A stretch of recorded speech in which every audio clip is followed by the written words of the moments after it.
Yo no hago las cosas como las hace todo el mundo. El fenómeno asesino serial, por más que a algunos les da la impresión de que se trata de un mal adscrito únicamente a las grandes potencias del mundo, en especial a Estados Unidos, no es así. La realidad marca algo muy diferente. Este fatídico comportamiento no entiende de culturas, lenguas, ni tampoco de fronteras.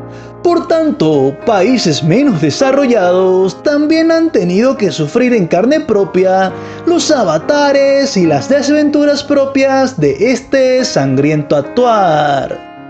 Colombia, como fiel representante de este grupo de naciones, no escapa a esta realidad. De hecho, en su historia, la nación cafetera tiene el gran deshonor de contar con Alfredo Garavito, uno de los nombres más emblemáticos y asesinos más prolíficos en este rubro. Garavito no está solo en esta lista. Por ello, hoy, en este capítulo, hablaremos de uno de los que lo acompañan en tan abominable grupo. En esta ocasión, en Historias Inusitadas, la vida y trágica obra de Buenaventura Nepomuceno Matallana, conocido como el Tinterillo Asesino o por su célebre seudónimo del Doctor Mata.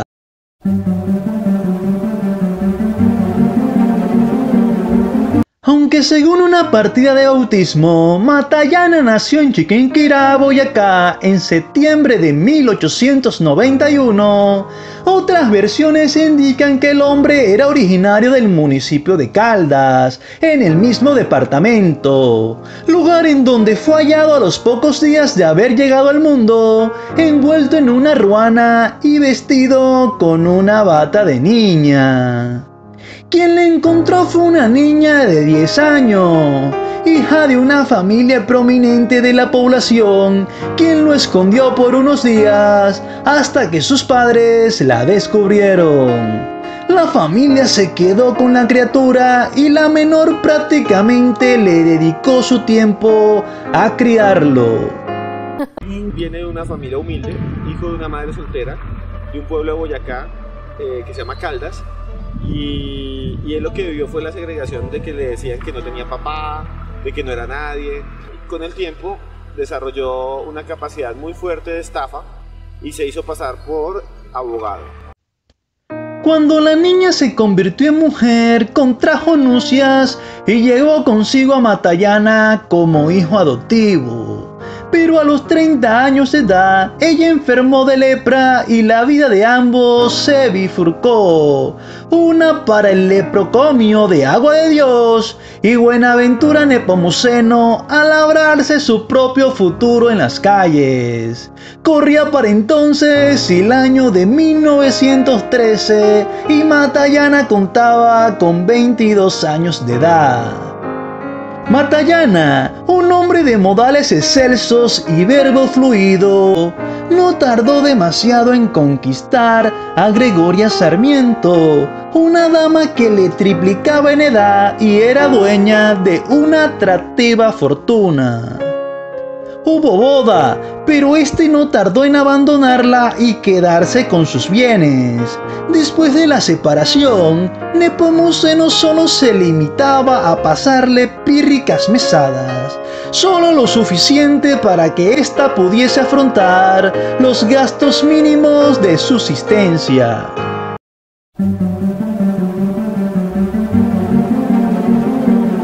En 1920, cuando llegó al cargo de secretario de la alcaldía del municipio de Caldas, alcanzó conocimiento de códigos y leyes y en poco tiempo se convirtió en tinterillo y gamonal. En este periplo, el supuesto abogado egresado de la Universidad Republicana defendía delincuentes, los escondía en su casa y luego les robaba sus pertenencias. A una mujer campesina sindicada de matar al marido, les arrebató los bienes con la promesa de defenderla ante la justicia y no le cumplió. A Matallana no le detenía nada. En una época de marcada tradición y respeto sumiso por la Iglesia Católica, se atrevió a robarse los diezmos y recursos de 2 parroquias en la región, tras ser nombrado por el sacerdote rematador de esos bienes. Al mismo cura lo intentó matar con una bomba de dinamita. Entre 1916 y 1924 llegó a organizar una banda criminal que asaltaba fincas, casas y personas. La organización fue responsabilizada de una masacre ocurrida en Caldas en plena Semana Santa, a la salida de la iglesia luego del sermón de las 7 palabras. Matallana estuvo preso por esto, pero escapó de la cárcel. En 1925, el juez segundo superior de Tunja lo absolvió por falta de pruebas en su contra.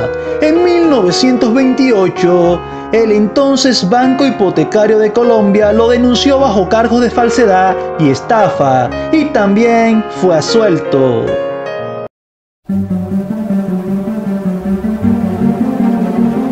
En el primer lustro de los años 30, Matallana llega a Bogotá como abogado titulado y monta un gabinete en el edificio Restrepo, en pleno centro de la capital. Desde allí puso a rodar su maquinaria asesina junto a algunos empleados como Hipólito Herrera.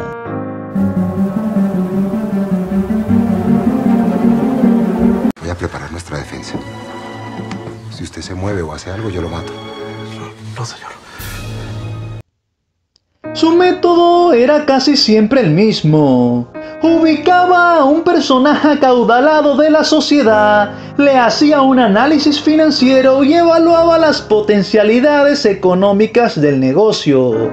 Posteriormente, lo hacía alejarse de su familia, le tendía una emboscada y finalmente los asesinaba. Las víctimas eran reportadas como desaparecidas por sus familiares, según el abogado los iba invisibilizando. El cuerpo de alguna de estas víctimas fueron apareciendo a través de los años, pero la policía no encontraba la forma de dar con un sospechoso o de relacionar lo hallado en las escenas con Matallana. Es posible que la vida de los desaparecidos haya terminado en la finca de La Regadera, un terreno propiedad de Matallana ubicado entre Bogotá y Usme. Sin embargo, al menos por esos años no se encontraron osamentas que pudieran complementar los hechos denunciados. Por otra parte, el tiempo transcurrido entre las desapariciones y las denuncias hizo que se perdieran las pruebas y además la descomposición de los cadáveres en el caso de haberlos hallado hubiera dificultado probar la materialidad del delito en una época en que la justicia no contaba con los recursos técnicos apropiados.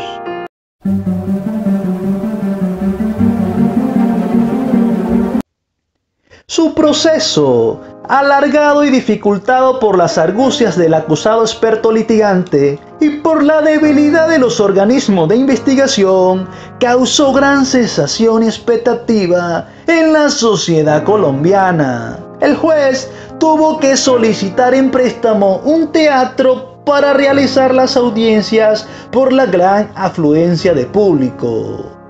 Gabriel García Márquez, en una de sus crónicas cuando ejercía de periodista, señaló que las audiencias públicas que se adelantan en Bogotá para juzgar a Nepomuceno Matallana, el célebre Dr. Mata, están haciendo la competencia al derecho de nacer, refiriéndose a la radionovela que en ese momento tenía la más alta sintonía nacional. La prensa y los estudiosos del caso presumían que durante su estadía en la capital del país, Matallana alcanzó a matar a 35 clientes para apropiarse de sus bienes. Sin embargo, solo fue condenado por el crimen de Alfredo Forero Vanegas, un comerciante de 60 años, dueño de varias propiedades. En otros 5 asesinatos, en los que también resultó implicado, apenas hubo indicios y no recibió condena alguna por ello. El asesinato de Forero ocurrió en agosto de 1947, en el páramo de Calderitas, jurisdicción de Chipaqué, Cundinamarca. Allá lo llevó Matallana para concretar un negocio de tierras a buen precio, según las palabras del abogado, y trató de obligarlo a que firmara unos documentos. El expediente indica que quien disparó contra Forero fue Hipólito Herrera, empleado del Dr. Mata. A este lo condenaron a 16 años de cárcel. Herrera lo delató tras ser torturado por investigadores judiciales y señaló el sitio donde estaba el cuerpo.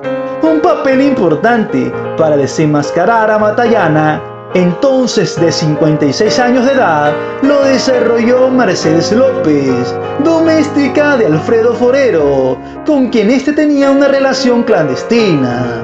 La mujer fue insistente ante la justicia y los periódicos de la época, que escucharon sus denuncias sobre las inconsistencias y contradicciones en que caía Matallana cuando ella le preguntaba por Forero. Yo creo que el abogado le está robando a usted y a su hermano. Y yo se lo digo porque a mí me está pasando lo mismo. Matallana durante su juicio se fugó hasta 2 veces, una de ellas durante los disturbios del 9 de abril de 1948, evento conocido históricamente como el Bogotazo. Sobre los eventos que se le imputaron a Matallana, jamás aceptó responsabilidad alguna. El veredicto del jurado fue condenatorio por unanimidad a la pena máxima de 24 años según lo vigente en ese momento en Colombia. En las mismas condiciones fue condenado Hipólito Herrera, su cómplice activo en el asesinato de Forero. Sin embargo, mientras cumplía la sentencia en la cárcel de Panotípico en Tunja, se declaró la nulidad del juicio debido a fallas en el procedimiento, y al final de la década de los 50 se inició la segunda audiencia pública contra Matallana por el crimen de Calderita, como llamaba la prensa al asesinato de Forero por el lugar en que ocurrió. Este es un perfil clásico de un psicópata, realmente es un perfil clásico. Frío, manipulador, sin nada de resonancia afectiva, sin nada de empatía hacia las víctimas, ¿no? Para él, las víctimas que estafaba eran objetos de enriquecimiento.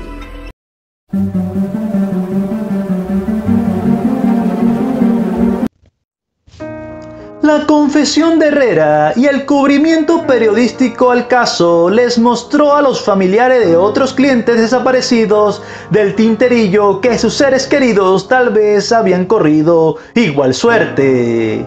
Alberto Ramírez Posada, reportado como desaparecido desde el 20 de agosto de 1936, luego de cobrar un cheque por 15.000 pesos y de haber almorzado con el falso abogado en el Hotel Granada.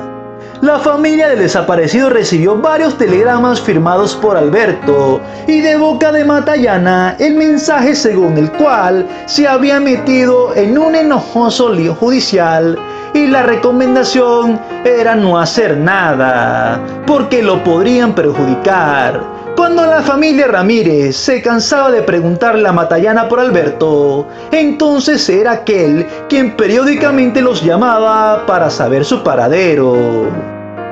También cayeron en las letales redes del abogado Octavio Perdomo, desaparecido a finales de 1936, dueño de una mina de carbón y envuelto en distintos líos judiciales. Y por último también tenemos a Baudilio Mendoza, desaparecido en 1937, dueño de una estación de combustible.